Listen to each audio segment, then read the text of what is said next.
Well, here's our setup for today for the testing that we did and the crash that we had. Now, I'm using pitch curves to get 3 positions on my modes, and two of my numbers were off a bit, so when I applied the throttle, it would change the pitch curve, and it's something I would recommend everybody look at. That when you're hooked up to the NASA Assistant, that you move your sticks all around when you're in the mode to make sure that your stick movements aren't affecting the mode change, because it was flipping into failsafe for a brief second in the throttle curve or in the pitch curve, and then it would obviously go into a failsafe, and that's what happened, I guess, because it went from GPS into failsafe and it started climbing and climbing and climbing right out front here. And I'll tell you, I was freaking out, and that was really bad. So got above the trees, started toilet bowling around, and I would move the sticks violently trying to get to control, and I guess I was getting a little control intermittently as the mode went back and forth for a brief second in the delay, and then I brought it into that tree there, and it fell from the top of that tree down onto the sidewalk, and it broke both the clockwise props, and I only had one extra clockwise prop, so that was a problem. But I've taped this one because I think the NASA can deal with a taped prop for a test flight at least. So I'm charging up the transmitter, but it was really close. It could have hit this window, it could have gone into that tree really high up. It would have been horrible. But I guess the NASA gods were with me, and they wanted me to save the heli.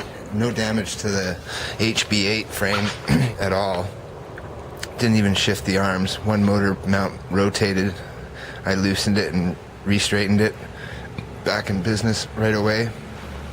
I've got the wires hanging a bit loose here right now. I haven't decided how to zip tie them up, but we'll find a way to tuck them away under the ESC, perhaps like that. The motors are really smooth. I hope I didn't bend a shaft.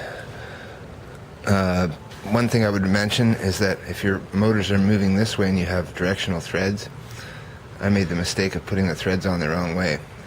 I thought that I should put the nut on this way, clockwise, on the clockwise prop, but the nut should actually go on counterclockwise, so the clockwise spin tightens it. And I had a couple of props fly off, and I'm still looking for one 1245, which is a complete set if I can find it, but it's somewhere in these bushes, and I can't find it, which is pretty outrageous. I also lost a nut, but I lost the common thread side, so that was okay. It's over there somewhere. I'll find it with a metal detector later if I can find the metal detector.